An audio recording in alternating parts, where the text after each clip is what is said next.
Bueno, buenos días a todos, gracias por venir. Yo voy a hablar sobre el rol del técnico en la unidad coronaria y voy a empezar a hablar un poco de la reseña histórica de las unidades coronarias. Las descripciones iniciales se deben al cardiólogo Desmond Julian, desde su trabajo presentado en la Enfermería Real en Edimburgo, Escocia, en 1961, y a Morris Wilbur en Estados Unidos a través de su trabajo presentado en el Meeting de la American Heart Association de 1961 también. En sus descripciones iniciales, estas unidades se desarrollaron para el tratamiento del infarto agudo de miocardio y basaban su funcionamiento en algunos principios esenciales. ¿Cuáles eran esos principios? Eran las que debían tener un monitoreo continuo del ritmo cardíaco, estas unidades coronarias, debían tener un inicio rápido de la reanimación cardiopulmonar y desfibrilación cardíaca, y debían contar con personal médico y de enfermería entrenados en dichos pacientes y con el equipamiento necesario en el sitio de guardia. Sobre este último punto, Wilbur destacaba que se requería no solo del reconocimiento adecuado de los patrones clínicos y electrocardiográficos, sino también de la disponibilidad de un repertorio de actividades bien disciplinarias y bien ensayadas en caso de responder ante un paro cardíaco. Durante esa primera década de la evolución de las unidades coronarias, otro cardiólogo dio su gran aporte, Bernard Lowe, sobre el tratamiento de las arritmias que complicaban el infarto agudo de miocardio, al intento de prevención de las mismas y a un manejo más temprano e integral de los síndromes coronarios agudos. Entonces ya para la década del 70 las unidades coronarias se habían popularizado. Y se habían popularizado porque se habían dado cuenta que la mortalidad había reducido. Sobre esto, Kilby Kimball, así como Forrester y Diamond, introdujeron categorías clínicas y hemodinámicas que contribuyeron a discriminar grupos de pacientes con infarto agudo de miocardio y precisar mejor el manejo y el pronóstico de los mismos. Es en este contexto que Kilby Kimball objetivaron una reducción de la mortalidad de alrededor del 20 y el 30% en estas unidades coronarias dirigidas por el personal entrenado para tal fin. Pero ¿qué pasaba acá en Argentina o en América en esos años? En 1965, el doctor Alberto Bertolazzi inaugura la primera unidad coronaria de Latinoamérica en el Hospital Argenici. Al año siguiente le sigue el doctor Olivetti del Hospital Italiano, quien inaugura la segunda unidad coronaria del país. Y ya solo en 5 años después se inaugura la unidad coronaria de esta institución, del Hospital Posada, la cual ya contaba con una central de monitoreo cardíaca por telemetría.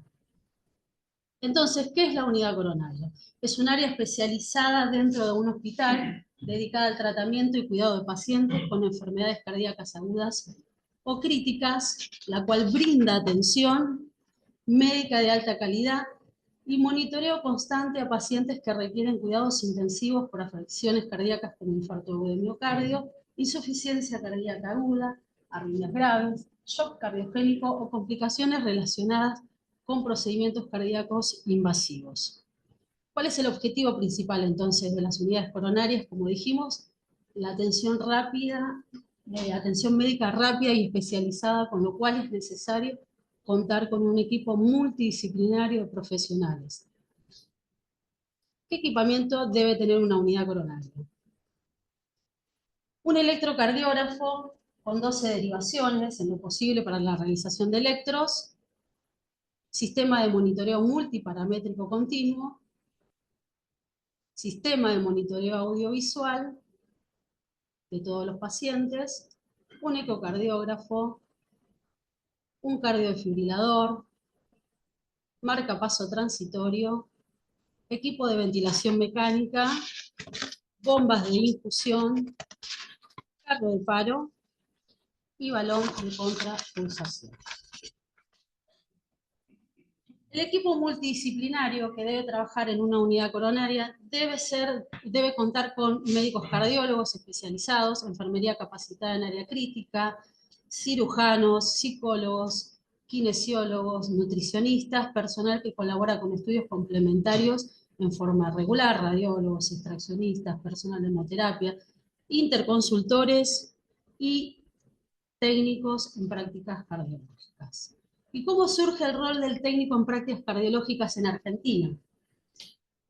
Bueno, ante la insuficiencia de recursos humanos a mediados de los años 80, voy a hablar sobre esta institución, porque en simultáneo, en los años 80, se inaugura la carrera de técnicos en este hospital, pero también en el Hospital Argerich.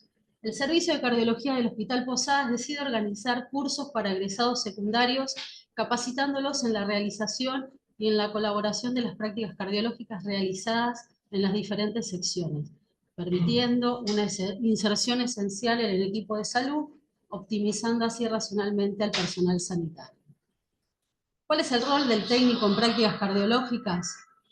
Los técnicos somos colaboradores del médico en todas las funciones que incluyan no solo el manejo de tecnología, equipamiento, procedimientos diagnósticos no invasivos y o invasivos y terapéuticos. También, dependiendo de la institución, podemos realizar tareas administrativas. Y en nuestro caso, en la unidad coronaria, el estrecho contacto con el paciente nos da la posibilidad de poder darle contención emocional a los pacientes. Entonces, ¿en qué áreas nos podemos desempeñar los técnicos en prácticas cardiológicas? En electrocardiografía, Holter, mapa, ecocardiografía, hemodinamia, rehabilitación cardiovascular, medicina nuclear, electrofisiología, cardiología pediátrica y unidad coronaria de recuperación cardiovascular, adultos. ¿Cuál es el rol del técnico en la unidad coronaria? Bueno, en nuestra institución realizamos electrocardiogramas de 12 derivaciones en forma diaria, regular, hacemos un monitoreo continuo de todos los parámetros vitales, hacemos monitoreo visual de los pacientes, asistimos durante la realización de ecocardiogramas transtorácico, transesofágico y confeccionamos el informe que nos redacta el médico cardiólogo. Ante una eventualidad, no lo hacemos mucho ahora, pero hubo unos años que sí, ante una eventualidad hacemos soporte vital avanzado en la realización de maniobras de RCP. Obtenemos obtención de ECG y monitoreo durante los procedimientos en la administración de medicación de carácter diagnóstico, como la adenosina en arritmias, streptokinasa en los infartos agudos de miocardio y masaje carotídeo. Control y optimización del adecuado funcionamiento de los equipos de la unidad coronaria, y realizamos y hacemos un seguimiento estadístico de ingresos, egresos, historias clínicas de los pacientes y número de estudios realizados dentro del área. Concluyo diciendo que el rol del técnico en la unidad coronaria es de vital importancia para el control, seguimiento y cuidado de pacientes críticos.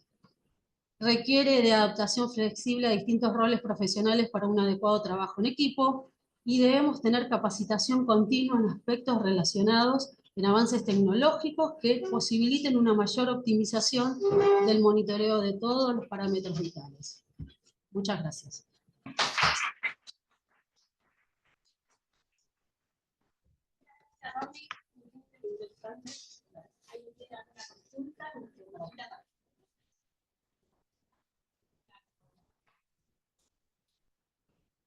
Había nacido en los 80. Bien.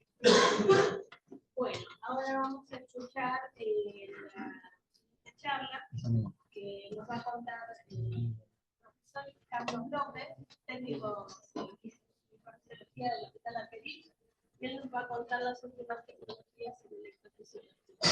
Gracias, Carlos. No, por favor.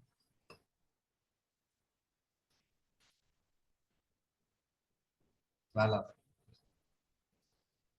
Ok, bueno, gracias por la invitación. Gracias por la invitación. Soy partícipe de la primera jornada regionales apoyada por SAC País para el conurbano. Realmente es muy halagador. Yo soy del conurbano, soy de San Fernando, y muchos acá que son conurbanos, a pesar de que trabajamos y hemos desarrollado nuestra tarea en Capital, en los diferentes hospitales, y hemos sido docentes. Pero bueno, fue muy interesante cuando se me asignó y cuando se me invitó, porque me dieron últimas tecnologías en electrofisiología, y es muy difícil, la verdad que me costó mucho elegir cuál era la tecnología que más aporte desde el punto de vista tecnológico había hecho en nuestro tiempo, más en electrofisiología, que es una de las subespecialidades más jóvenes dentro de la cardiología. Así que yo elegí 3 que quizás representen las 3 que han tenido impacto más positivo en lo que es la terapéutica y donde el rol del técnico ha sido fundamental. Estos son mis conflictos de interés y vamos a empezar hablando de la primera, que fue básicamente la estimulación isquiana, que es algo que estamos escuchando todo como estimulación fisiológica. ¿Y qué significa eso? Lograr que el estímulo cardíaco que genera un marcapasos pueda bajar por el sistema de conducción y tener una contracción mucho más efectiva hemodinámicamente en el corazón de nuestros pacientes. Ahora, ustedes dirán, claro, esto es nuevo, estamos escuchando sobre la estimulación fisiológica hace poquito, hace 10 años, los españoles parecen que lo hubieran descubierto, sin embargo, esto fue descrito, esto parece un Peaky Blinders, para los más viejos sabemos de qué estamos hablando. Esto fue descrito en el año 1958 y publicado de manera protocolar en el año 1967 por Sherlock y el equipo de Damasco, básicamente, que demostró que el ritmo sinusal podía obtenerse, digamos, desde el punto de vista hemodinámico, estimulando el GIS o estimulando la aurícula sin trastorno de conducción, el mismo efecto. Fue el primer punto o el punto de partida de lo que fue en definitiva la estimulación fisiológica. Ustedes se preguntan, bueno, ¿por qué no avanzamos tan lento? Porque básicamente las herramientas se fuera experimental.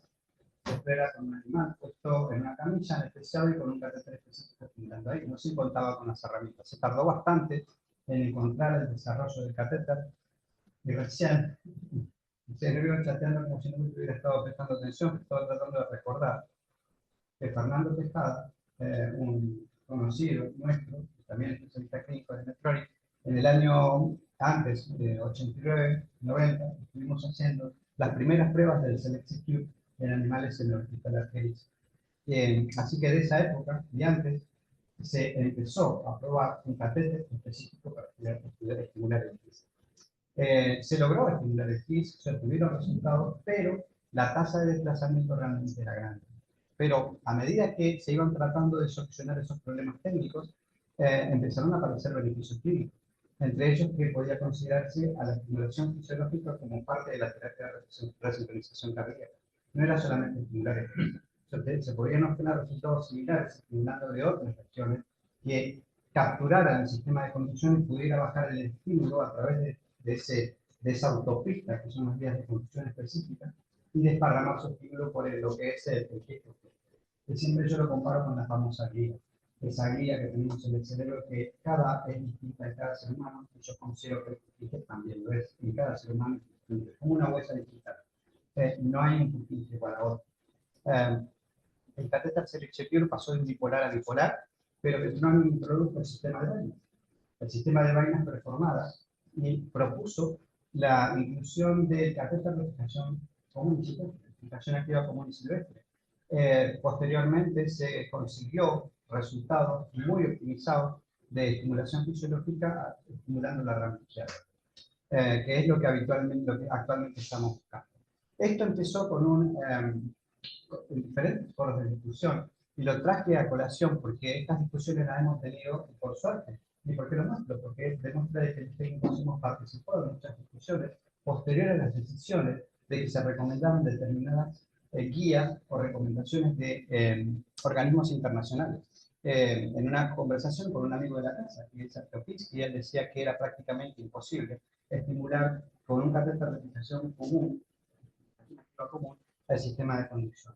Rápidamente, obviamente, y por privado, le envié lo que estaban haciendo los grupos argentinos, fundamentalmente el doctor Ortega, años antes, que era estimular de manera no fisiológica, pero teniendo un sincronismo interventricular muy interesante. En ocasiones utilizando las guías y en ocasiones utilizando una herramienta que permitía a través del electrocardiograma sincronizar la conducción interventricular o el sincronismo interventricular, que era lo importante.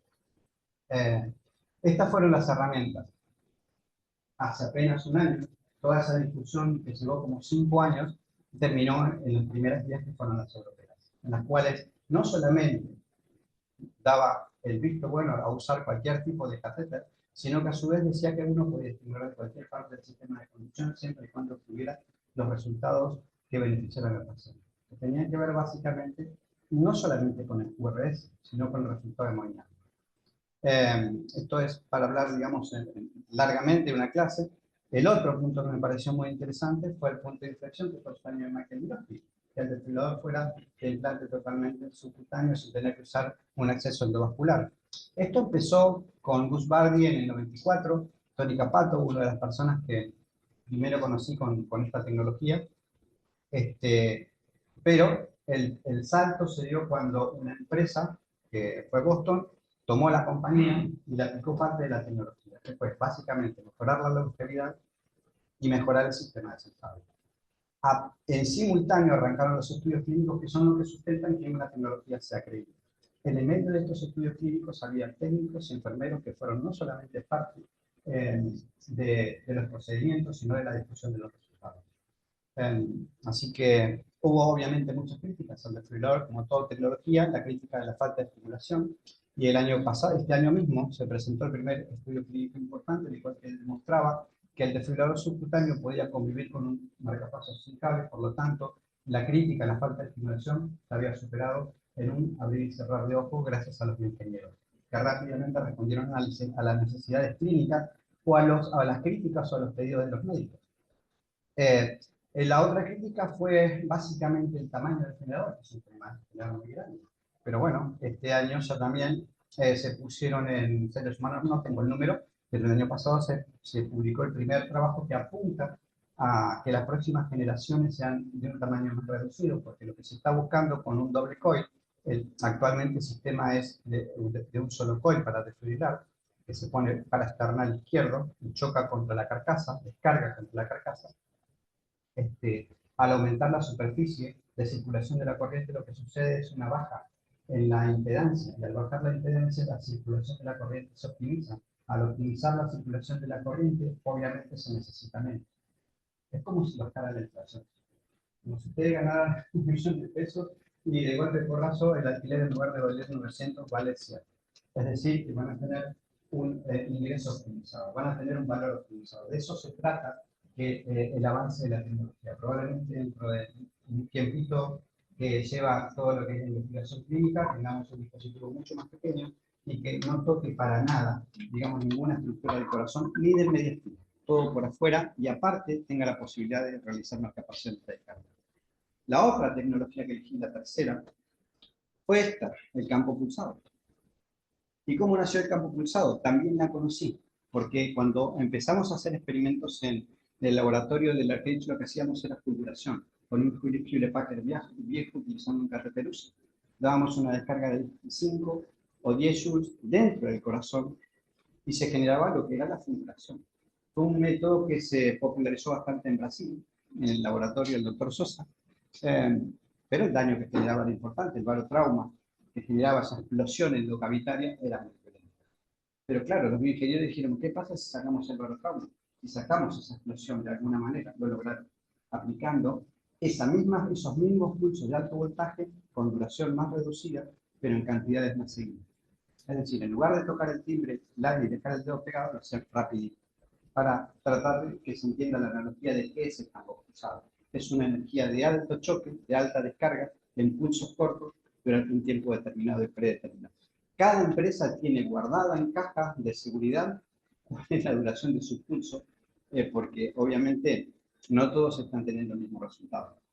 Va a la cabeza con esta tecnología, obviamente el que tuvo, digamos, el desarrollo, que fue la empresa Farapulse, que fue comprada por Boston hace no sé cuánto tiempo, creo que 3 o 4 años, no sé hace cuánto compró Farapulse, pero este fue el primer sistema de laboratorio donde se demostró el campo lejano, el campo pulsado como herramienta para ir básicamente como alternativa a lo que era el efecto térmico, el efecto Joule que se aplicaba en las ablaciones de arritmias, o sea, necrosis coagulativa por calentamiento o frío, también calentamiento, con necrosis y cicatrización. Lo que hacía la electroporación, y ahora explico lo que es la electroporación, era aplicar esos pulsos eléctricos, modificar las membranas plasmáticas de donde esa energía estaba siendo entregada y generaba poros. Y al generar poros, como pocitos, todos los componentes del medio intracelular que deberían vivir solamente ahí, salían al medio extracelular. Eso, básicamente, lo deben haber visto cuando le dieron básica, es un desequilibrio. de la hemoestasia. O sea, el equilibrio intra y extracelular se rompía. Al haber componentes extracelulares afuera, el cuerpo humano, como es un soldado que siempre está alerta, decía, esta célula está enferma, la ataco y aceleraba el mecanismo de apoptosis, muerte celular, necrosis cerebral. ¿Cuál era el beneficio de esto? Que actuaba solamente sobre un tejido específico y localizado. Y eso evitaba parte de las complicaciones de la térmica, de la lesión térmica, que eran dañar órganos cercanos a la aplicación de la lesión. Y no solamente eso, es que la aplicación es realmente muy corta. Esto realmente fue revolucionario. Fíjense ustedes que la primera ablación fue en marzo del 2021 y el ascenso de la utilización de esta fuente de energía fue importante. De hecho, en la actualidad hay más de 70.000, mucho más de 70.000 casos realizados con esta tecnología, utilizando campo pulsado, PFA, en aislamiento de venas pulmonares, pero también ya hay desarrollo de tecnología. Y miren cómo se interesaron las empresas. No es como el desfibrilador subcutáneo, donde hay una sola empresa que está desarrollando. Están desarrollando tecnología para usar esta fuente de ablación, por lo menos 10 empresas. 10 empresas están peleándose para ver quién tiene no solamente la mejor secuencia de pulso, sino el mejor catéter. Algunos combinan la ablación, como el caso de Medtronic, pero los que van a la cabeza en el desarrollo de esta tecnología son Boston y Biosense. Casualmente fueron los que desarrollaron en principio Biosense lo que fue los navegadores y ese tipo de cosas, cuando incorporó Endocardial Solutions hace muchísimos años. O sea que creo que esta tecnología, para que las empresas se interesen tanto, debe ser realmente revolucionaria. Que no fue lo que pasó con la estimulación insana. No se interesaron tanto porque se habían desarrollado otro tipo de dispositivos que estaban funcionando bien. Sin embargo, de esto era absolutamente nuevo y sabíamos que si era tan exitoso y teniendo enfrente una patología epidémica como es la fibrilación auricular, pues había pacientes para todas las empresas que quisieran participar. Bienvenida, porque los pacientes son los que se benefician. Lo llamativo de esta tecnología es que uno no puede creer que una tecnología de este tipo, 5 pulsos aplicados en la vena pulmonar, en el antro de la vena pulmonar, que vemos un potencial de vena pulmonar, los que están en el laboratorio lo saben reconocer bastante fácil, pero ese potencial que ven ahí es el potencial de la vena pulmonar, que muchas veces hace de gatillo o es responsable de la fibrilación auricular en muchos pacientes. Podría resolverse de esta manera. Este potencial es el que están viendo acá. Fíjense ustedes seguidamente. 1, 2, 3, 4, 5 pulsos y no. Eso parecía magia. La primera vez que lo vi, y le tengo que agradecer a Julián Sambo, que fue el que me permitió asistir al primer entrenamiento, después fui a 2 más, porque realmente esto era algo que me había dejado para alguien que había estado en un laboratorio de electrofisiología casi mucho tiempo, era imposible de creer que fuera tan rápido. Menos de 10 segundos en el vena. Un procedimiento de 30 minutos. Y saben lo que es, porque ustedes lo viven, lo que es una ablación de todo el movimiento que se genera cuando hay una ablación de aislamiento de venas pulmonares. Toda la mañana prácticamente. Esa mañana hicimos 3 casos. Y encima tomando café en el día. Así que creo que es realmente un punto de inflexión muy importante.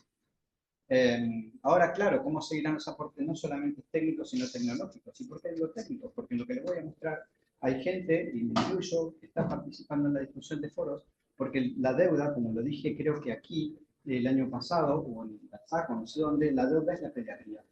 Sobre lo que se está trabajando es básicamente sobre los microimplantes. El microimplante apunta básicamente a conseguir sistemas de estimulación pequeños, como este que utiliza un trocar, que aborda un corazón pequeñito de un paciente pediátrico al cual se le puede diagnosticar por eco un bloqueo completo y se puede lograr mediante estos implantes a futuro que reciba su marcapaso, la madre pueda llegar a tener un parto normal y después, a posteriori, planificar cómo se soluciona y no tener que estar partiendo el pecho de un bebé para ponerle catéteres epicárnicos de adultos y que quede como una superficie por vida. Así que esta es una de las grandes deudas que tenía la tecnología y la electrofisiología, pues la electrofisiología no es solamente de adultos, que también de los pediátricos y de los chiquitos. Así que con esto se está trabajando, se está avanzando muchísimo. Los trabajos ahora, esto de nuevo empezó en el 2017, lo que le mostré anterior fue de 2 años anteriores, porque fue el diseño experimental. Y también, obviamente, las nuevas tecnologías que están en prueba, tanto el reloj suizo, porque los que tenemos edad, y probablemente hablo con un jurado en este momento, conocemos el Citizen, el viejo Citizen, en el cual uno le daba cuenta mi padre tenía un reloj Citizen y cuando movía el brazo yo encontraba que si no lo estoy cargando. De esa manera funciona esta tecnología. O sea, tiene una batería de corta duración y el mismo movimiento del corazón genera la retroalimentación. Lo mismo, de esa misma manera lo hacen los neuropáticos. Perdón, en el video es casero, es lo que pude ver, es la implantación de una especie de curita muy pequeña, tiene el tamaño de una curita, con una batería biodegradable que también tiene la misma función. Generar estimulación cardíaca durante un periodo corto de tiempo, que se degrade la batería, pero una vez que logró el movimiento, ya ese movimiento retroalimenta el circuito. Así que vimos estimulación fisiológica, desfibrilador subcutáneo y campo pulsado. Había una serie de preguntas que iba a ingresar, pero me frustro porque nunca pude usar el sistema. Pero bueno, sepan que esto sucedió desde el 67 al 21. Yo nací en el 65 y esta pasión se llevó más de la mitad de mi vida. Ahí como Julián me dice, parece que tengo un aro porque era hippie, pero no es así. Empezamos haciendo post-clamp en neurología, seguimos haciendo experimental en el arterito durante mucho tiempo. Gracias al sponsoreo de la empresa, digamos, a la cual soy proctor y asesor, que es Boston, pude conocer sistemas como estereotaxis y campo pulsado, por eso estoy agradecido, y tengan en cuenta de que hoy este lugar puede ser ocupado por cualquier enfermero, técnico o ingeniero, siempre y cuando se lo proponga. La tecnología que vemos acá es básicamente lo que se llama inteligencia artificial, porque es algo que nosotros estamos manipulando. Por lo tanto, por más que muchos apuesten a la inteligencia artificial, siempre va a depender de nosotros. Muchas gracias.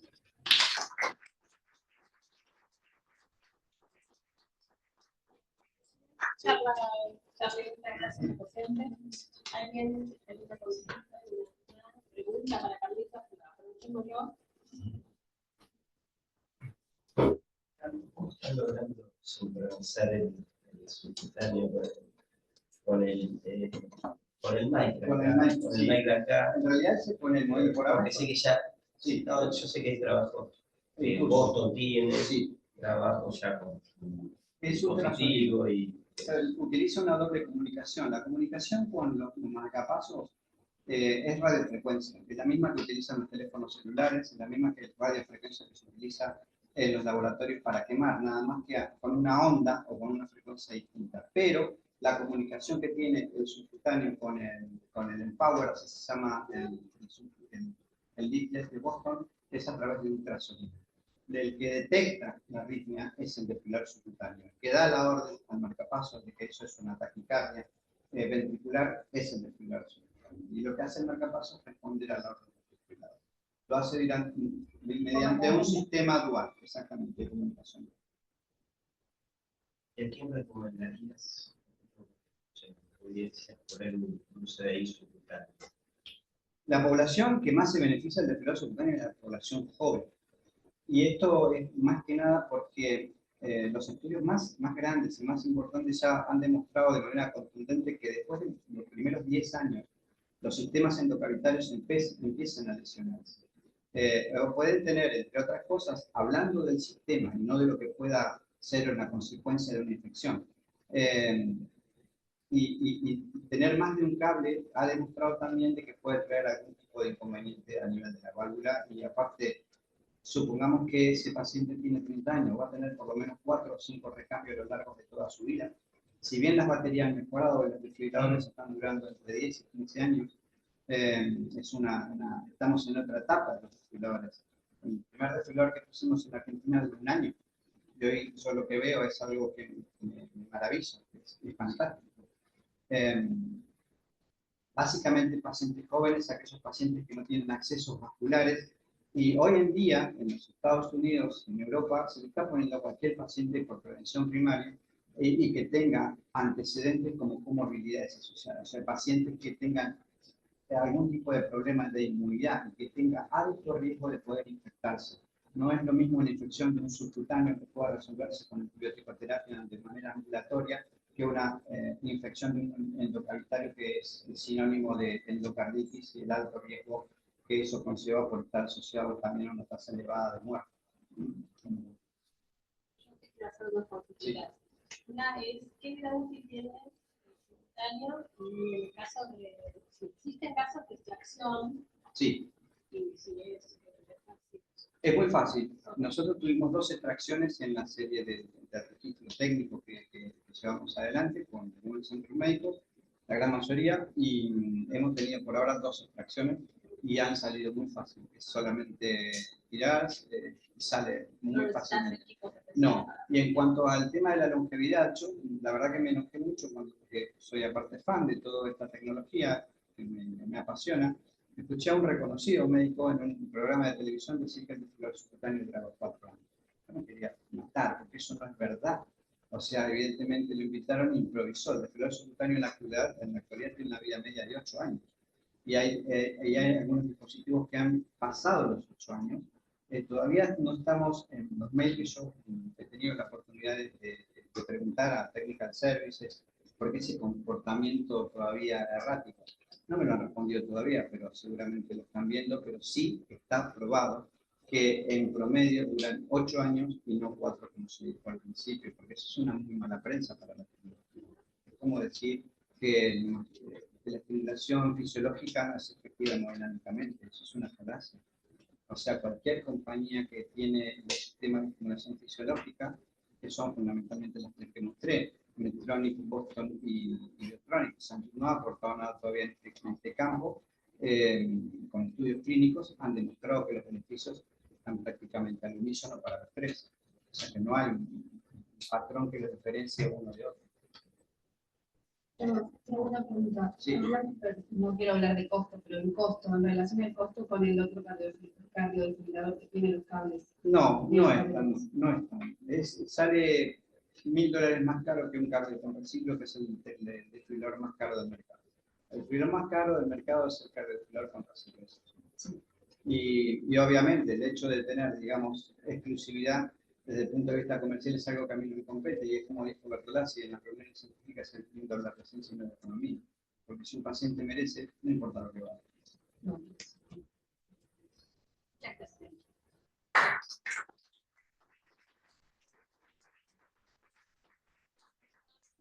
la siguiente charla, a cargo del jurado, que es especialista en producto de la empresa Biotronic y Algunos. gracias. Gracias. ¿No?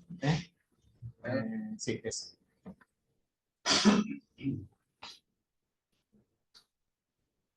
Carlos, perdón, tendrías que haber traído el sistema interactivo porque, como ves, hemos evolucionado mucho con la gente de comunicación. De las... Sí, lo intentamos, pero Sí. que probablemente no iba a funcionar. No, bueno, no hemos evolucionado mucho. Bueno, buenos días. Gracias al comité científico organizador.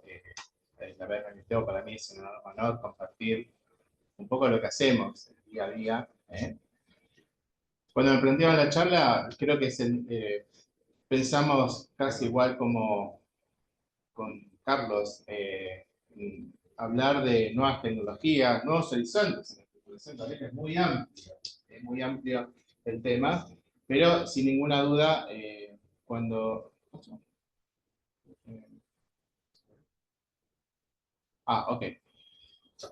Hablar de nuevos horizontes en estimulación cardíaca, todos vamos hacia el mismo punto, la estimulación fisiológica, en este caso la estimulación izquierda, la estimulación de la rama izquierda. Esto no nació así, se empezó con la estimulación de las RGIS, con todas las complicaciones que en su momento ninguno mencionaba, eran 100% colocables, y la verdad que la experiencia demostró que tenía, como manifestó Carlos, gran porcentaje de dislocación del catéter.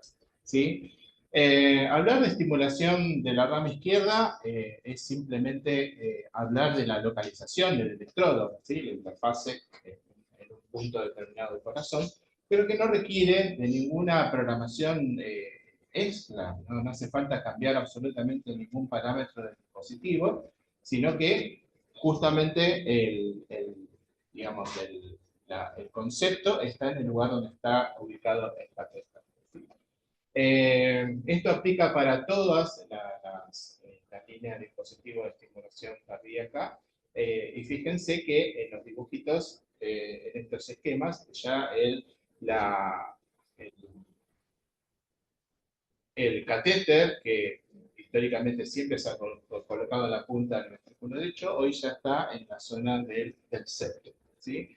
Y obviamente a nivel de conexión, ya el catéter de la rama izquierda va colocado en el puerto donde siempre se han colocado los electrodos del ventrículo derecho. La estimulación fisiológica claramente es 1000 veces más beneficiosa, porque es simple, el sistema, el estímulo baja por la vía de conducción y por supuesto versus la estimulación en el ápice del ventrículo derecho, eso tiene asociación con fibrilación auricular, insuficiencia cardíaca y por supuesto asociada también mortalidad. Otra de las cosas que tiene nuestro dispositivo que se ha lanzado hace muy poquito, que es el primer refrigerador que tiene aprobación de la FDA y está diseñado para la estimulación de la rama izquierda. Las compañías de marcapasos no fueron de la mano con la estimulación de las de His o la rama izquierda, ¿sí? Sino que se han hecho implantes de His, se han hecho implantes de catéteres, de dispositivos en la rama izquierda, pero el dispositivo no estaba adaptado para eso, con lo cual nos generó muchísimas consultas respecto a lo que encontraban los cardiólogos en los electrocardiogramas. Decían, che, pero mira, me parece, no sé si realmente está estimulando o no está estimulando. Claro, no sabían, no había ningún lugar donde estuviera especificado que el catéter, en teoría, o en su imaginación, estuviera en el ventrículo derecho, está en la rama izquierda, ¿sí? Entonces, uno cuando tiene acceso a la programación del dispositivo, sabe que tiene un catéter ya desde de antemano. Lo primero con lo que uno se va a topar en la pantalla del programador es saber que el catéter está alojado en la rama izquierda. Entonces, repasando conceptos, ¿sí? La estimulación del ápice del ventrículo derecho es un estímulo que claramente va de abajo hacia arriba, totalmente antifisiológico. Todos sabemos que el vector de polarización normal de un corazón es de arriba hacia abajo, ¿sí? Y la estimulación en el septum, ¿sí? Cabe aclarar que es estimulación del septum, pero requiere de una técnica, que es el electrodo, en el caso nuestro, nuestro sistema de estimulación de rama izquierda utiliza catéteres convencionales, es el mismo electrodo que durante siglos se puso en el ventrículo derecho, de fijación activa, por supuesto. Ahora, a través de un sistema de vainas, uno puede acceder a la rama izquierda. Entonces, cuando se está en el sitio adecuado, digamos, el electrodo se perfora el septum, ¿sí? Y hay una técnica, no vamos a desarrollar esto ahora porque no viene al caso ahora, pero es eso. Se requiere fundamentalmente de vainas. Nosotros tenemos 3 vainas destinadas, son muy parecidas a las vainas del seno coronario que habrán visto ustedes muchas veces en los implantes de los descentralizadores, pero la diferencia está que tiene una curva y contracurva, por eso son denominadas Selecta 3D, porque tiene una forma que hace que el catéter vaya fácilmente al lugar donde el médico quiere colocar el catéter, ¿sí? Y otra cosa que se incorporó, antes algunos dispositivos sí tenían, otros no, en esta línea de dispositivos se ha incorporado un acelerómetro que se llama CLS. El CLS es la contracción es un sistema de asa cerrada, es un algoritmo que permite adaptar la frecuencia cardíaca sin necesidad de que el paciente tenga actividad física o actividad muscular. A diferencia de los acelerómetros convencionales, necesitan sí o sí de eso para poder aumentar la frecuencia cardíaca. En el caso del CLS, por el funcionamiento que tiene, es un algoritmo, es un sensor muy evolucionado que cambia la frecuencia cardíaca a punto de partida de la obtención de la impedancia intracardíaca. ¿Sí? Hace mediciones durante todo el ciclo cardíaco, con lo cual obtiene un dato exacto de qué pasa en cada sístole y en cada diástole. Este sistema de asa cerrada lo tenemos todos, en realidad. El ser humano necesita aumento a través de los requerimientos metabólicos, aumentar la frecuencia cardíaca, entonces el cerebro manda impulsos al nódulo sinusal, ¿sí? Y aumenta la frecuencia cardíaca o la disminuye, en algunos casos. Fue diseñado incluso al principio, este algoritmo CLS fue diseñado para la corrección del síncope vasovagal, ¿sí? Que tenía indicación de dispositivos. Y estos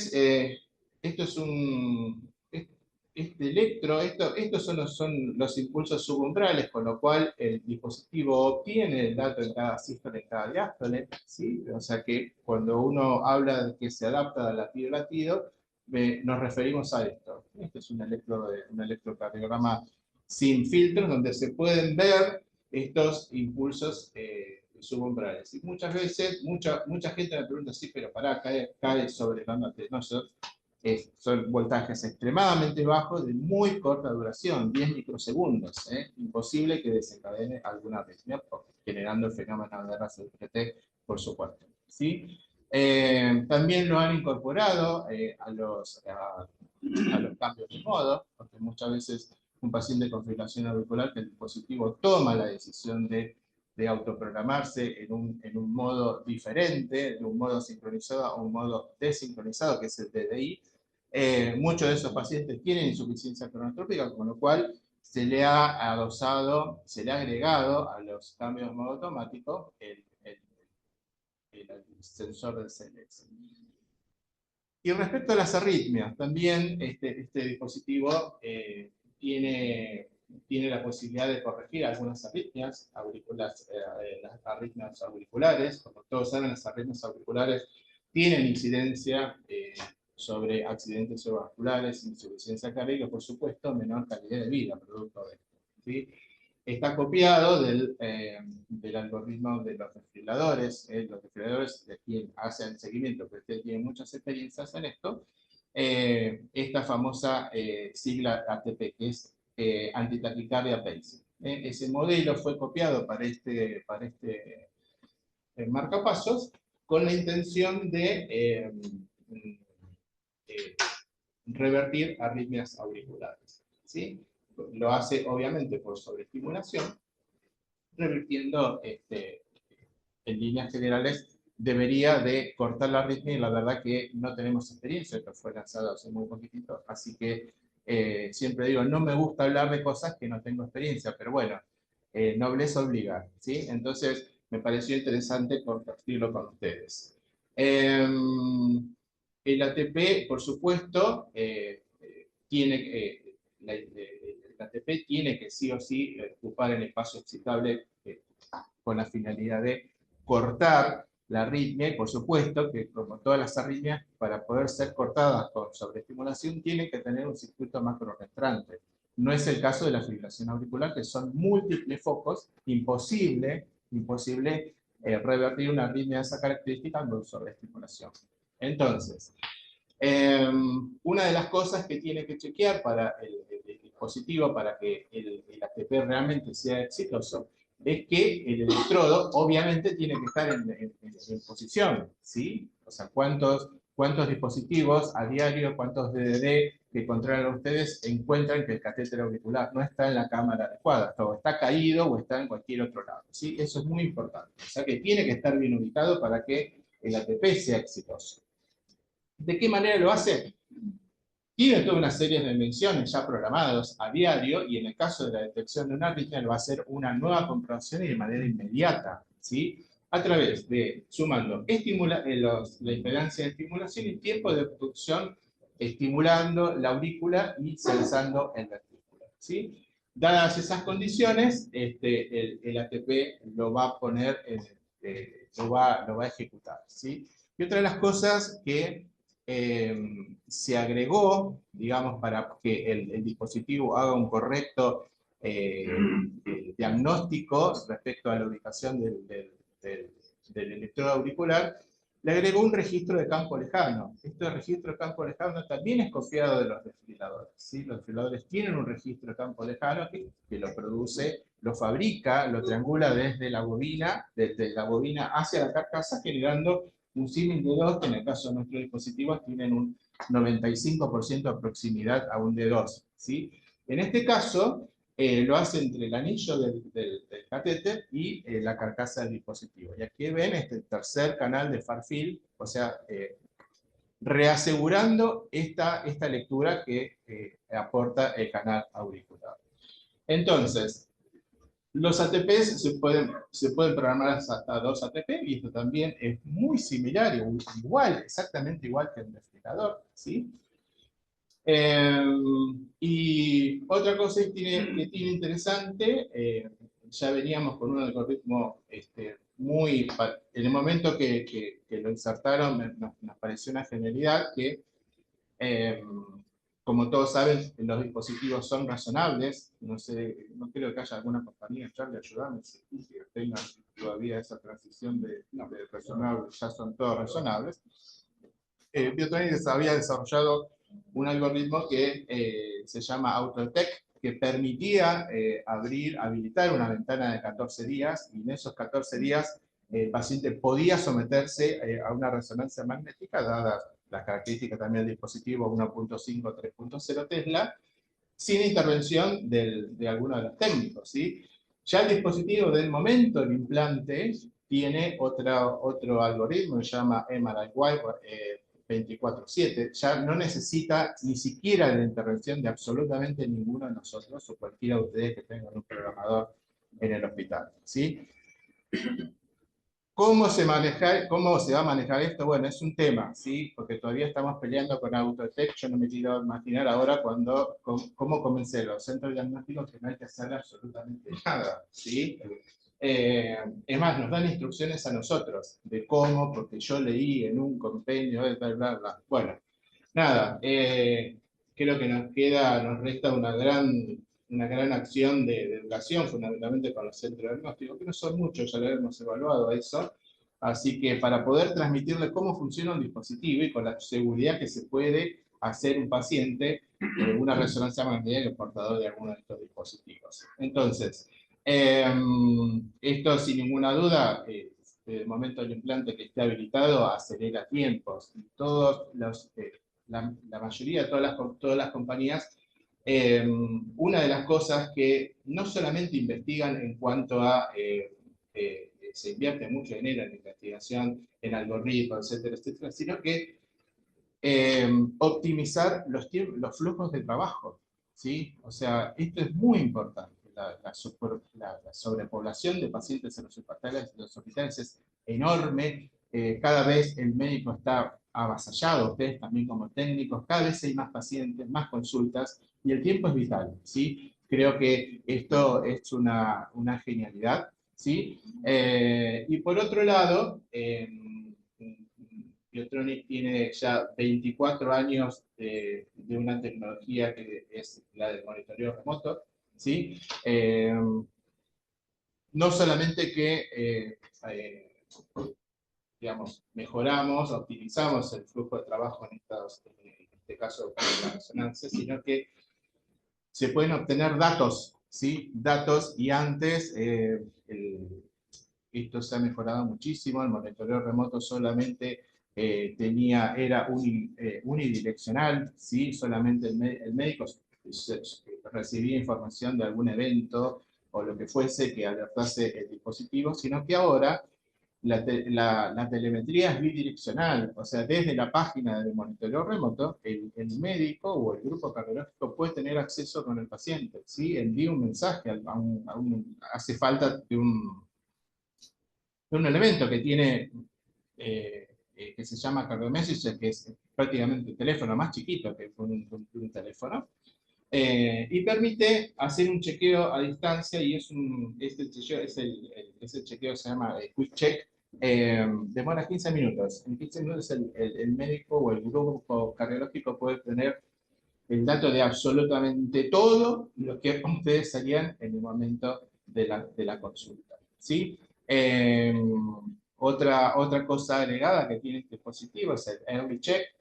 Como verán, claramente todos estos dispositivos son implantados con monitoreo remoto. ¿Sí? Entonces, todo gira en relación a esto. Entonces, el algoritmo de Early Check permite, se activa una vez colocado, ya a la hora empieza a hacer mediciones, ¿sí? El algoritmo de Early Check. ¿Y cuáles son las mediciones más importantes al momento de darle alta a un paciente? Que tengan buena umbral de estimulación, que censen adecuadamente las cámaras, ¿sí? Los potenciales de onda P y onda R y las impedancias. ¿Sí? Esto la enfermera tranquilamente lo puede obtener, lo recibe a través de este algoritmo de Early Check en su iPad, tranquilamente. Y otra cosa que se ha aumentado es este programa Consult. Ya lo tenía un dispositivo que se llama Evia, que fue nuestro primer dispositivo razonable. Y le han agregado un montón de patologías. ¿Esto para quién está destinado? Probablemente para el cardiólogo que está lejos, no tiene tanto acceso o facilidad o mandar o derivar sus pacientes acá al Hospital Posadas, tiene acceso a un programador. Y esto no lo desmerece como cardiólogo, pero puede ser basado en los datos clínicos del paciente. Uno elige la patología y autoprograma, o sea, programa todos los parámetros necesarios del dispositivo para esa patología en sí. Esto está escondido, lo tienen muchos dispositivos. Pasa que nadie se toma el trabajo de entrar en esa solapa que dice programas. Está esto, el programa Consult, ¿sí? Y otra cosa que, bueno, me pareció interesante compartir con ustedes, es un proyecto que fue, digamos, llevado a cabo en época de pandemia, 2021. Acá llegó, nosotros lo tuvimos hace muy poquito tiempo. De hecho, participé en el desarrollo de este sistema de Life Support. Life Support lo que permite es, claramente, no anular las visitas presenciales, sino que permite tener consultas virtuales. Ahora lo vamos a ver, no están mirando medio como con carita rara, sino que esta tecnología permite tener un experto en un lugar determinado del mundo, diría, ¿sí? Con el programador, ¿sí? Esto a través de un programa, ese programa está dentro de un ordenador o un iPad, ¿sí? Podemos tener acceso al programador, ¿sí? Esta tecnología no tienen todos los programadores, sino que los míos. Tenemos un plan para ejecutarlos en los hospitales, ¿sí? Tengo experiencia de haber hecho 3 implantes ya con esto. De hecho, uno fue un desfibrilador, y no solamente eso, que le inducimos FBIR a través. Yo estaba en una oficina y el programador dentro del quirófano. Claramente hay que acortar los caminos, las distancias. Podrían dar clases respecto a esto, porque ustedes son un hospital justamente derivador. Derivar un paciente es muy costoso, muchas veces no se puede, se complican, y lamentablemente a veces las consecuencias son graves. Entonces, con este sistema, eso claramente no tendríamos, no lo tendríamos. Y otra cosa que es muy interesante es que al tener acceso de manera remota con los programadores, nos permiten también de alguna manera formar a los grupos, ¿sí? Porque permanentemente nos llaman diciendo, che, mira, no encuentro cómo activar esto. Bueno, listo, activamos el Life Support.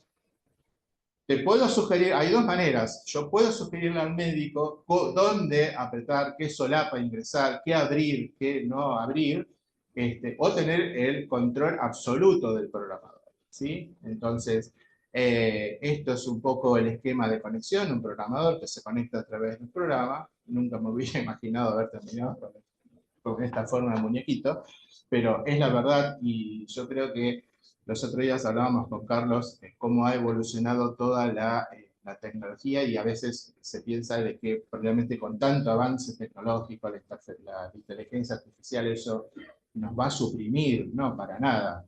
Nos vamos a tener que reinventar, sin ninguna duda. Seguramente con este sistema de conexión remota, seguramente vamos a tener muchísimos menos técnicos en la calle, pero quizás probablemente necesitemos muchísimos más técnicos para poder llevar a cabo este tipo de conexiones. Así que seguramente las guías, para cerrar, en el futuro serán las presenciales y algún live support con el consultorio del doctor Esperanza, de algo que haya visto que no sabía qué corno era. Bueno, lo vemos en conjunto. Yo, por supuesto, en la oficina con vista al río, y él en su consultorio, lamentablemente. Pero bueno, nada, muchas gracias.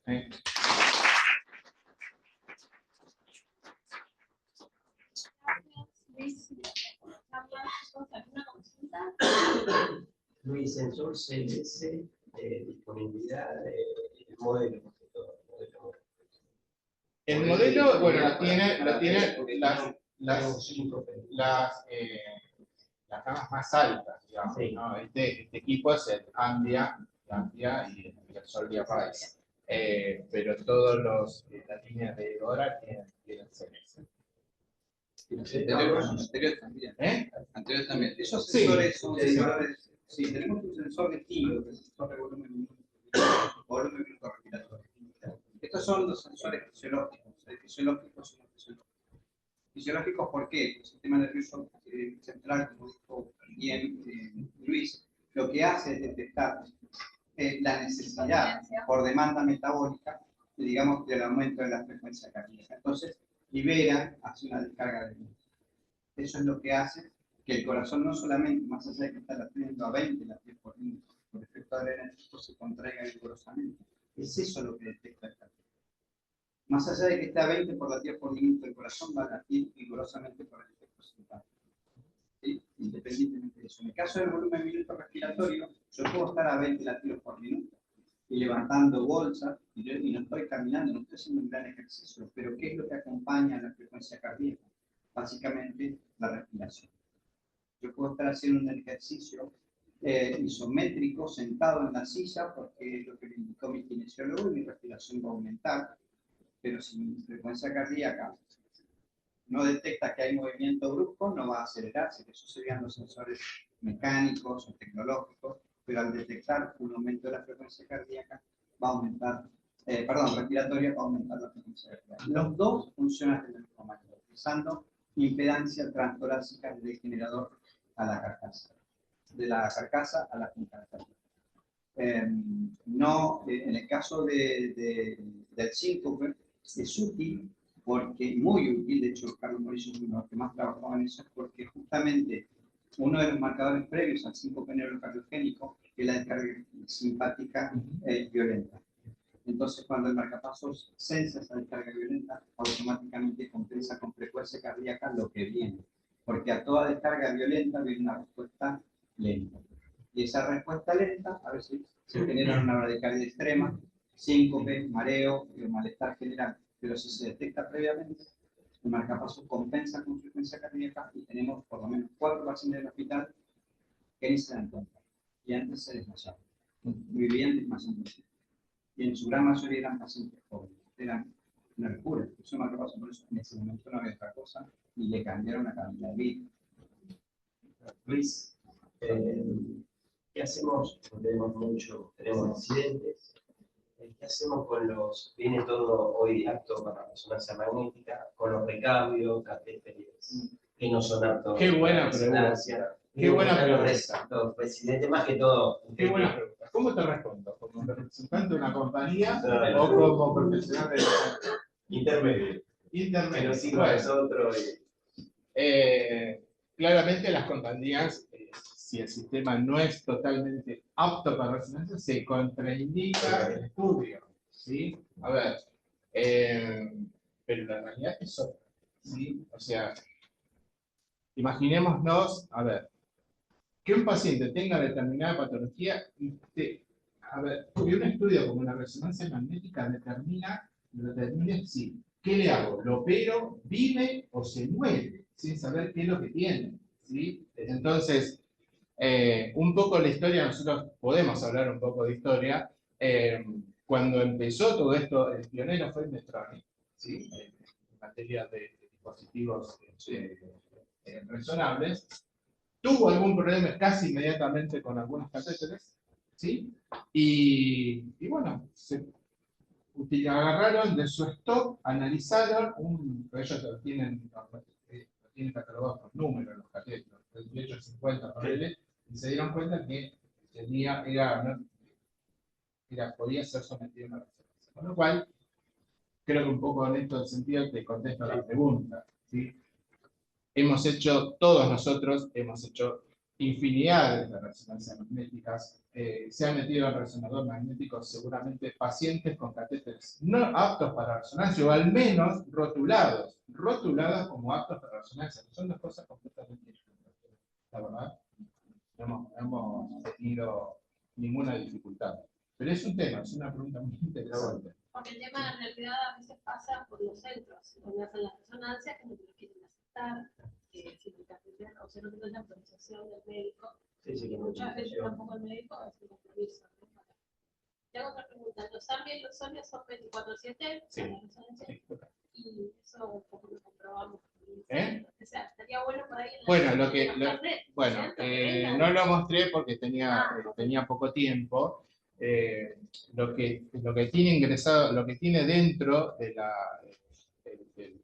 dispositivo cuando uno cliquea la solapa, la certificación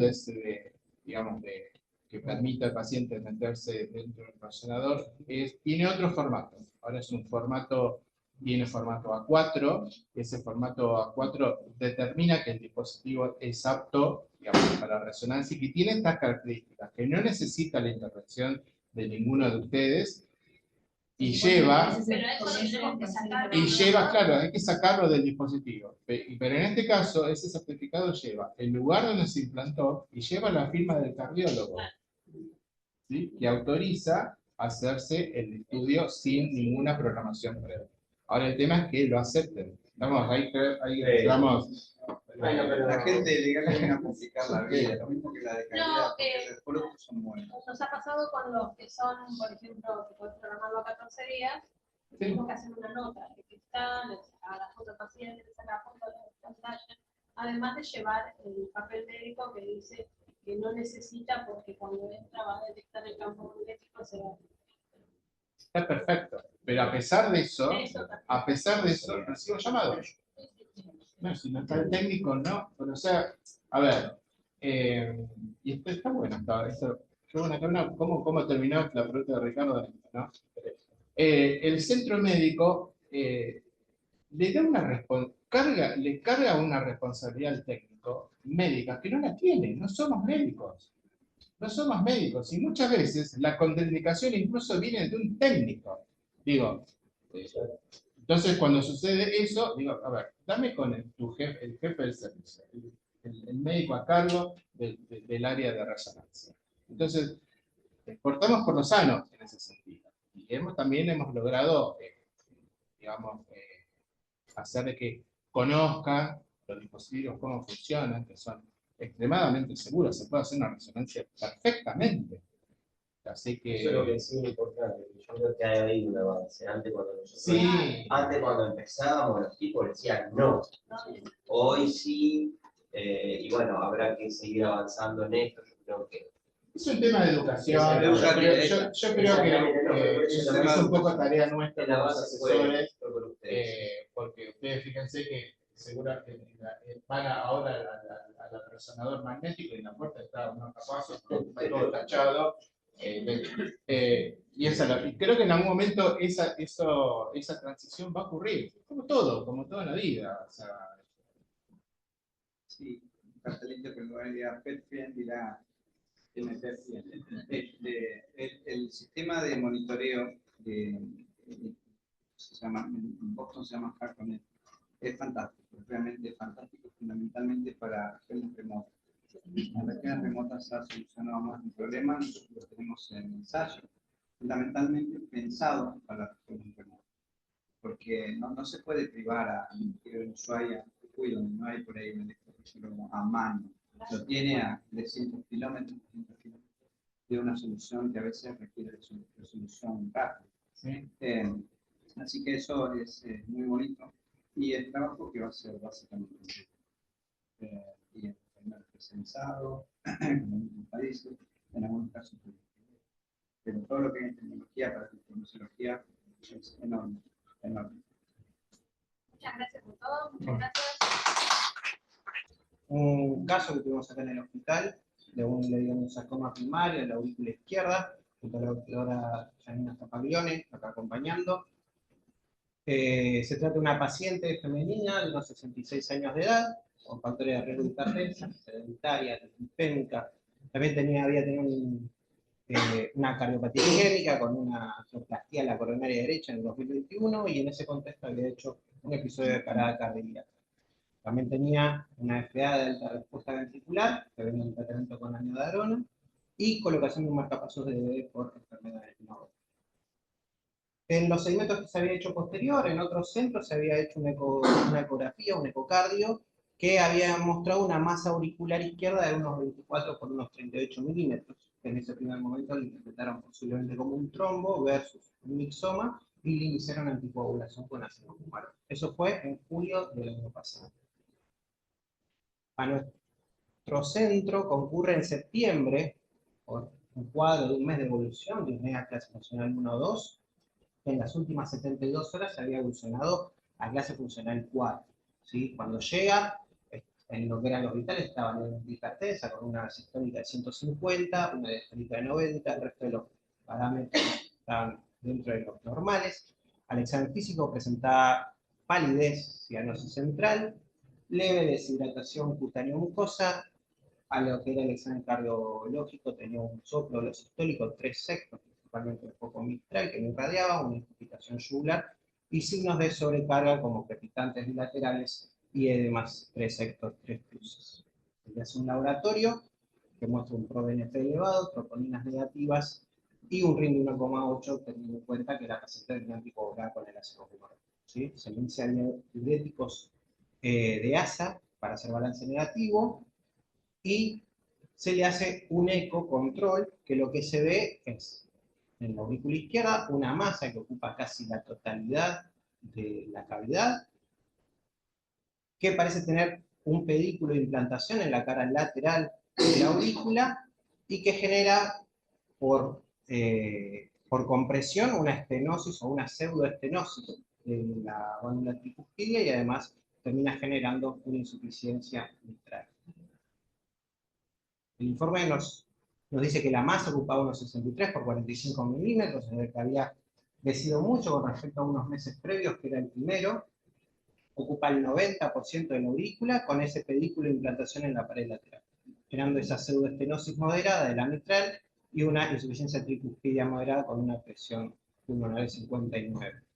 La principal sospecha diagnóstica en ese momento fue un mixoma, que se termina confirmando por el esofágico, así que se decide junto al servicio de cirugía cardiovascular la exéresis quirúrgica del tumor. Se realiza un mes después de que llega, el 5 de octubre, pero cuando abordan a la paciente encuentran dificultades, encuentran que el tumor era bastante heterogéneo, era muy friable, no tenía solo un pedículo, sino que tenía múltiples adherencias a las paredes de la aurícula y tenía ya infiltración extensa hacia los grandes vasos. Así que la exéresis termina siendo frustra, la paciente entra con sangrado abundante y shock hipovolémico, pasa a la recuperación cardiovascular, donde termina falleciendo lamentablemente 3 días después. Se toma una muestra de ese tumor, se manda a anatomía patológica y lo que se ve es que tenía una proliferación neoplásica en haces cortos irregulares, de células atípicas, elongadas, núcleos romos, citoplasma acidófilo, frecuentes células epiteloides pleomórficas y figuras mitóticas atípicas. Se le hace inmunomarcación donde tiene positivo para actina muscular lisa y H. Caldesmon, por lo que se llega al diagnóstico de leiomyosarcoma. Para recordar un poco, los principales tumores cardíacos son secundarios, son metástasis de otros órganos, los tumores primarios están en un muy bajo porcentaje. Dentro de los primarios del corazón, el más abundante, en un 90%, son los mixomas, que son benignos. Y dentro de los malignos, que son ese otro 10%, el leiomyosarcoma ni siquiera es la primera opción, es la tercera opción, representando menos de un 2% de todas esas variedades. Tiene muy mal pronóstico, una sobrevida, no llega al año de sobrevida. La extirpación quirúrgica nunca ha logrado buenos resultados, generalmente termina siendo una técnica más para algo, para aplacar la situación, por decirlo así. Y lo que se ha intentado también es radioterapia adyuvante y quimioterapia, que lo único que han logrado es prolongar un poquito la sobrevida a 2 años, no más que eso. No, muchas gracias.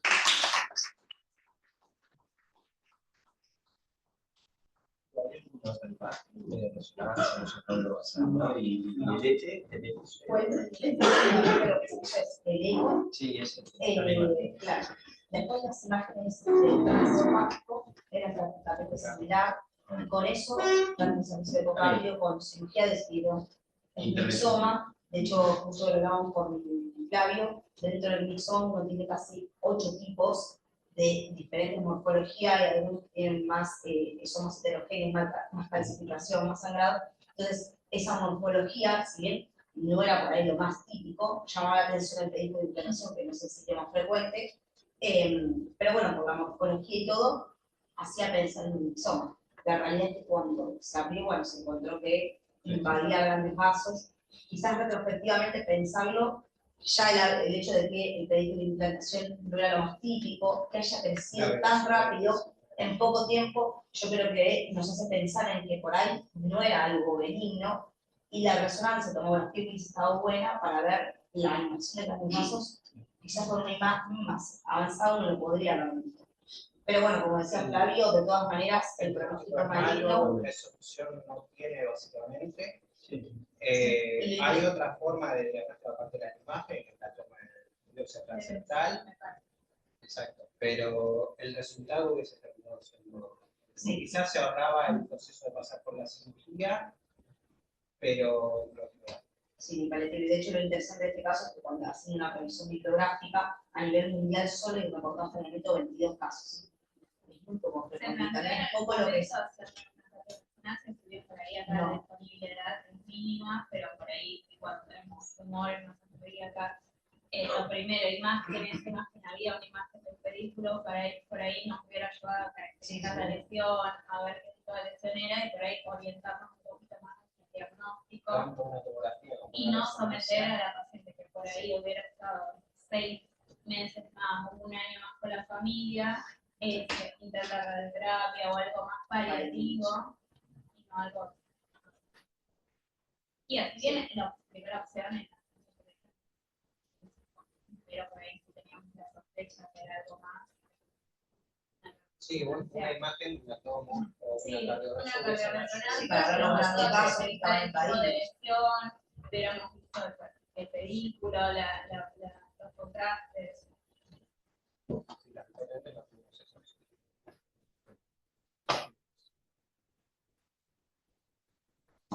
Gracias, bueno, vamos a hacer exactamente, tenemos es representante del Hospital Eva Perón de San Martín. Sí, señor. Gracias por la presencia.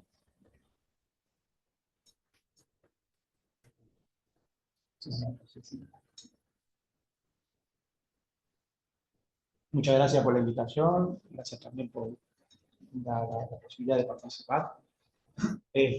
Bueno, nosotros somos, mi nombre es Diego Pereira, yo soy el último yo soy concurrente, empecé la carrera de medicina, no importa todo esto.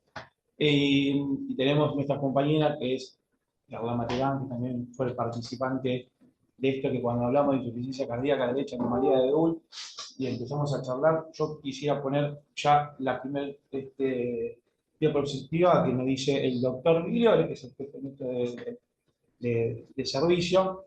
Cuando buscamos algo decimos, tenemos que buscar algo en el mundo como si fuese algo un perro verde.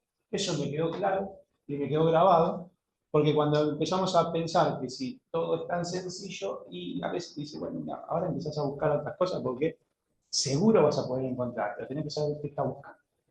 Y eso para nosotros fue muy importante, o por lo menos para mí, que me sirvió mucho, por lo menos en mi formación.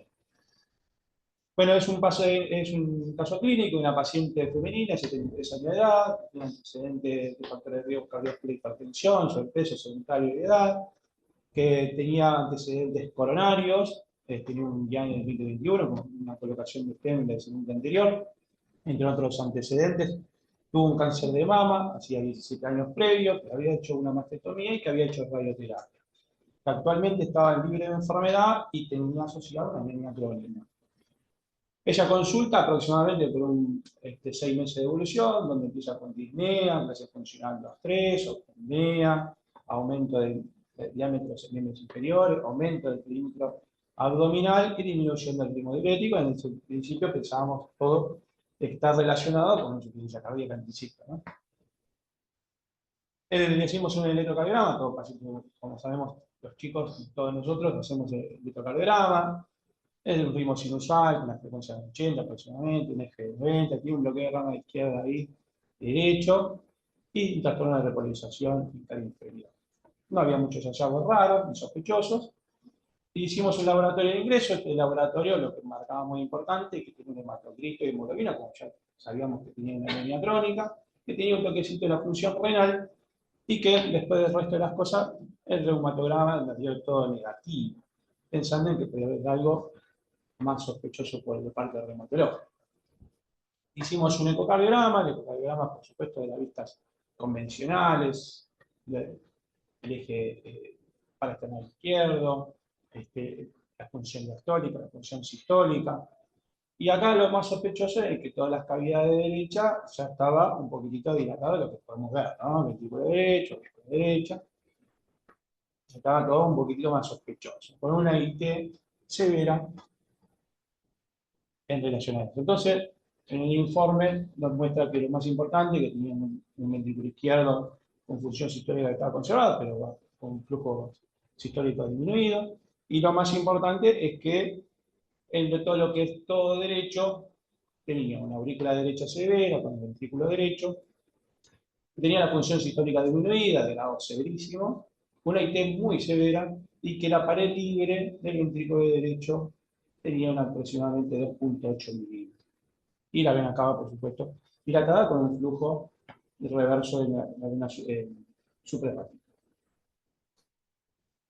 Hacíamos ante el antecedente que tenía y que pensábamos que también tenía como enfermedades coronarias. Bueno, hicimos un cateterismo, y en el cateterismo teníamos como antecedente que teníamos la arteria descendente anterior, que tenía stent y que estaban permeables, que la circunfleja aparentemente ahí no tenía absolutamente nada. Esta es otra proyección. También para discriminar las arterias coronarias. Y la coronaria derecha hipoplásica. Entonces se nos ocurrió, otra vez, el doctor Migliore, pensando en que piensen un poquitito más, el perro verde. Entonces le dijeron, el infarto, ¿tendrá un infarto del ventrículo derecho? Entonces nos mandó a buscar una bibliografía con respecto a si la arteria hipoplásica del ventrículo derecho podía eventualmente generar un infarto del ventrículo derecho. No se podía, no había nada en relación a eso. Entonces, la cinecoronografía, lo que vimos es que el tronco estaba sin lesiones, que la arteria coronaria derecha es hipoplásica, de fino calibre, que tenía lesión a nivel, digamos, severo bestial, que la arteria descendente anterior de medio calibre, que no tenía lesiones, que tenía lesión permeable, y la circunfleja dominante sin lesiones angiográficas. Entonces le hicimos un cateterismo derecho, tratando de hacerlo, por supuesto, en pie de la cama, pero teníamos una aurícula enorme así, con un ventrículo enorme, y querer poner el Swan Ganz muy complejo, entonces lo hicimos por medio de modelar. Hicimos todas las mediciones, muy difícil, esto sería la aurícula derecha.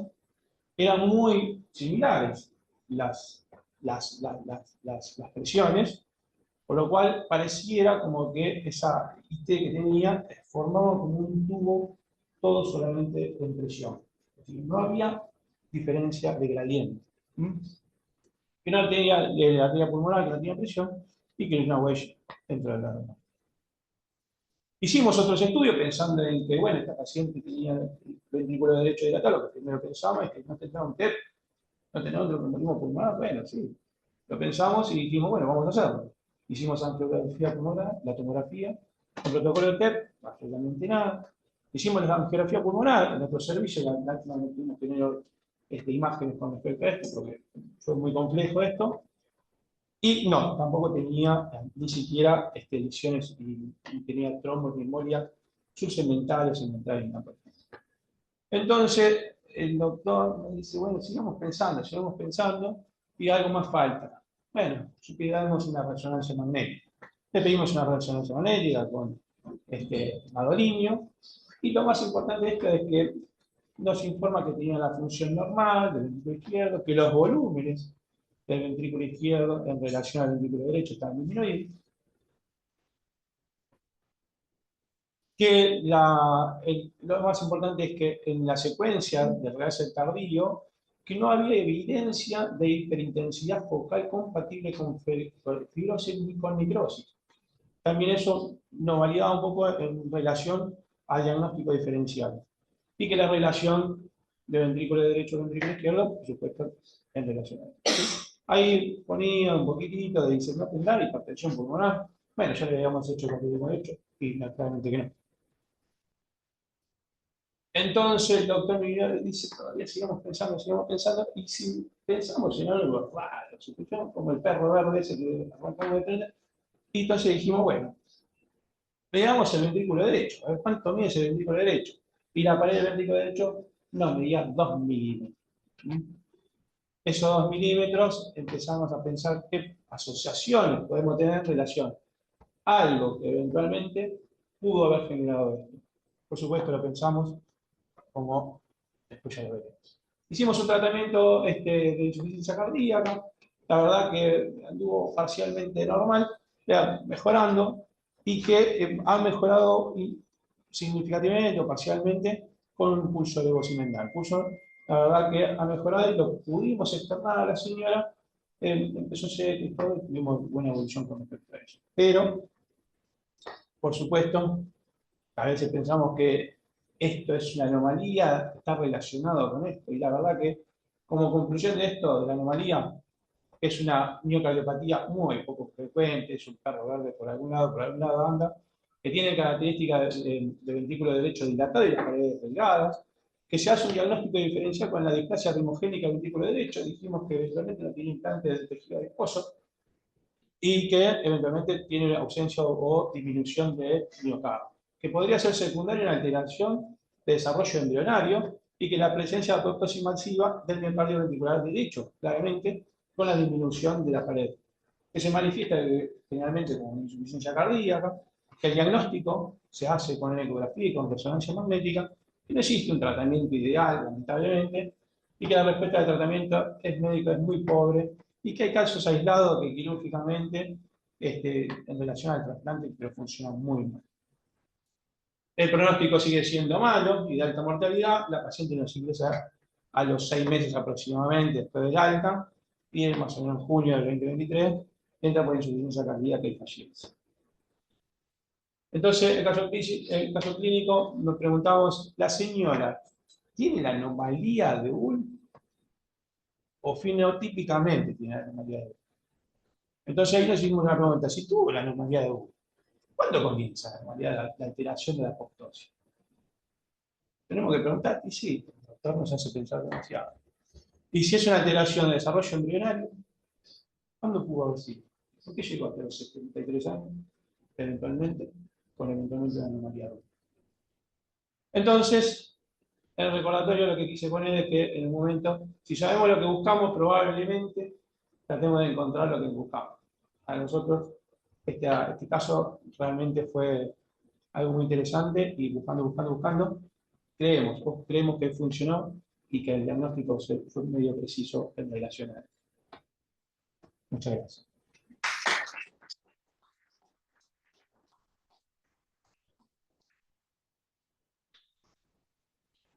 Lindo caso.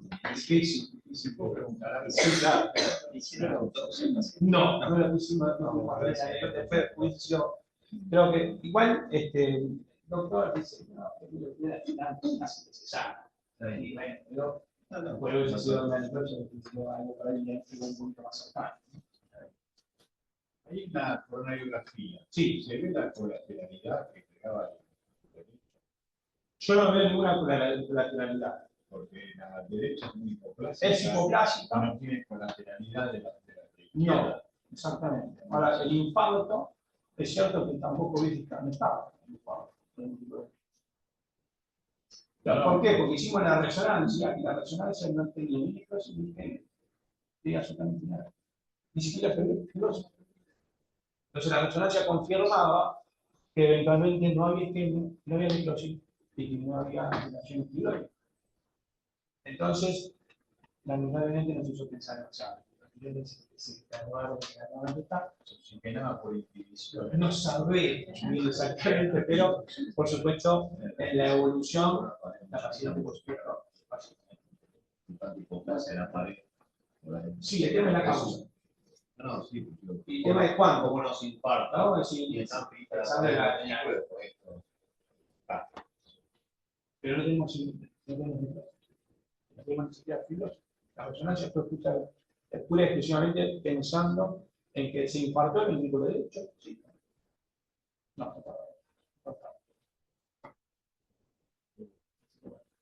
Muchas gracias.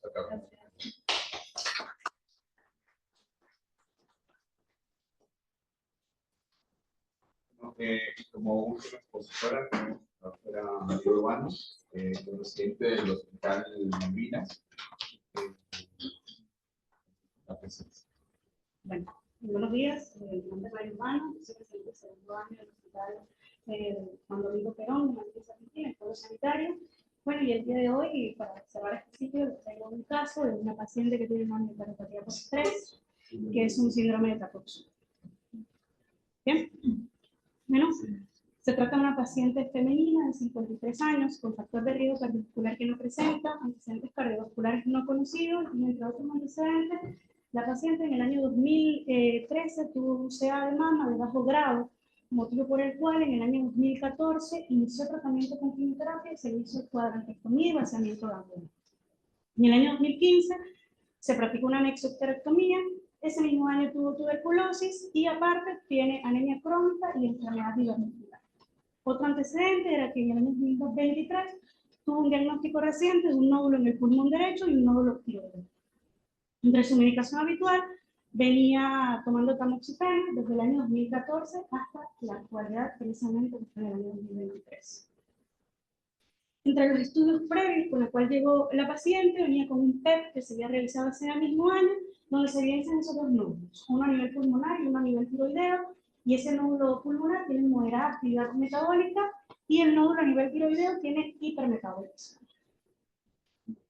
Este PET scan llevó a que esta paciente fuese llamada por el servicio de imagen de mi hospital para realizar una biopsia guiada. Y mientras se estaba practicando la biopsia, la paciente presenta un episodio de deterioro súbito del estado de la conciencia y es trasladada inmediatamente a la unidad de shock room del hospital, donde se constata que la paciente entra en parada cardiorrespiratoria. Se inician maniobras de RCP básico y avanzado y se realiza un trazo de electrocardiograma, donde se evidencia un episodio de taquicardia de QRS ancho con polimorfismo y se realiza cardioversión eléctrica en 2 oportunidades, saliendo a ritmo sinusal, pero evidenciándose un supranivel del segmento de CT anterolateral.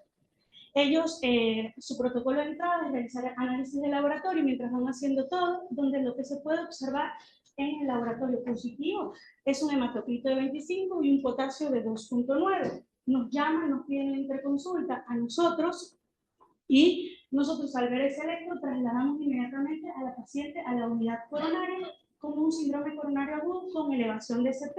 Procedemos a tomar muestras de laboratorio y, bueno, obviamente los signos vitales del ingreso de la paciente a nuestra unidad coronaria. Ella ingresó con una TA de 90-70, frecuencia cardíaca de 75, una saturación de 97 y frecuencia cardíaca de 19. Se toma muestra de laboratorio para tener un registro de los biomarcadores, los cuales posteriormente reportan positivo, y el electro de ingreso a nuestra unidad coronaria veíamos que persistía ese supernivel del segmento de CT. Motivo por el cual es llevada al servicio de hemodinamia del hospital, como todo supra, y se hace una cinecoronariografía que reporta a arterias sin lesiones angiográficamente registradas. El mismo protocolo del hospital, el mismo protocolo de hemodinamia, procede a realizar la ventriculografía, donde se evidencia la quinesia de los segmentos apicales. No es la mejor imagen, pero se evidenciaba la quinesia de los segmentos apicales. Ya teniendo eso de que teníamos una paciente con un supra, con arterias sin lesiones, ya nosotros ya teníamos la idea de que se trataba de un minota, pero queríamos llegar más allá y le hicimos el ecocardiograma al paciente. En el ecocardiograma tenemos una vista apical de 4 cámaras donde se evidencia la hipercontractibilidad basal y la quinesia de los segmentos apicales y también el abultamiento del tabique interventricular. Y habíamos visto que era un ecocardiograma típico de un paciente que podía presentar un cacoxumo. Decidimos realizarle a nuestra paciente una resonancia magnética con gadolinio y en la resonancia magnética se logra evidenciar la aquinesia sectoapical o de los segmentos apicales y una necrosis no transmural. Nosotros, bueno, seguimos manejando a la paciente en vista que ya presentó buena evolución clínica, decidimos dar el alta médica con omeprazol y con bisoprolol. En ese momento nosotros, aún teniendo las imágenes, la habíamos planteado como un minuto. Seguíamos haciendo los controles posteriores de nuestra paciente y realizamos una resonancia magnética control a los 3 meses. Sorpresa, los trastornos de motilidad que había en la cara apical ya no los presentaba y no tenía realza cardíaca. Y ahí completamos nuestro diagnóstico de lo que era una miocardiopatía inducida por estrés. Yo les traje acá... Sí.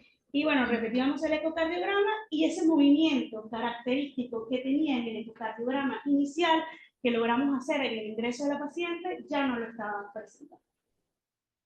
Entonces, bueno, yo le traje una pequeña revisión. ¿Por qué nos llamó a nosotros la atención en este caso? Era la forma como debutó nuestra paciente con esa arritmia ventricular, ¿no? Y bueno, recordemos que la miocardiopatía inducida por estrés, Takotsubo o corazón roto es una enfermedad cardíaca no isquémica caracterizada por una disfunción del ventrículo izquierdo transitoria con un inicio agudo, que es una entidad completamente reversible en la mayoría de los casos y que puede ser inducido por un estrés tanto emocional como físico. Representa el 1,5 al 2,2% de los síndromes coronarios agudos del infarto agudo del miocardio y su incidencia aumenta más cuando se ve en mujeres mayores de 65 años. La población que está más afectada son las mujeres y la edad comprendida es entre los 60 y los 75 años. Sin embargo, un 3% de los casos se ven en mujeres con edades inferiores a estas. En cuanto a la fisiopatología, se desconoce mucho el mecanismo por el cual es capaz de producirse el síndrome de Takotsubo. Sin embargo, una de las teorías que más se acepta es la hiperestimulación del sistema nervioso central, que es capaz de aumentar los niveles de calcio intracelular y los niveles de radicales libres, los cuales causan una disfunción microvascular. Y esto puede llevar a toda la sintomatología cardíaca de nuestra paciente. Las manifestaciones clínicas, ¿cómo se puede presentar? Con dolor torácico, disnea, edema agudo de pulmón, paro cardíaco, alteración del estado de conciencia, pero nuestro paciente debutó en ese 2% de los pacientes, en arritmia, que es una forma de presentación. En el caso de las arritmias, bueno, los mecanismos por los cuales se producen son los mismos mecanismos que ya nosotros conocemos, que son los mecanismos de reentrada, la actividad gatillada y el aumento del automatismo, siendo los episodios de fibrilación ventricular los que representan un tercio de esto. Y la taquicardia ventricular monomorfa sostenida representa la más frecuente. ¿Cómo podemos llegar a sospecharlo? Bueno, hay varios scores. Nosotros Tenemos en el hospital un score de sospecha, que es el INTERTAP, donde evalúa distintos parámetros y lleva eso a una sumatoria, y dependiendo de los valores vemos si es probable o realmente es muy probable de que el paciente tenga TROP2.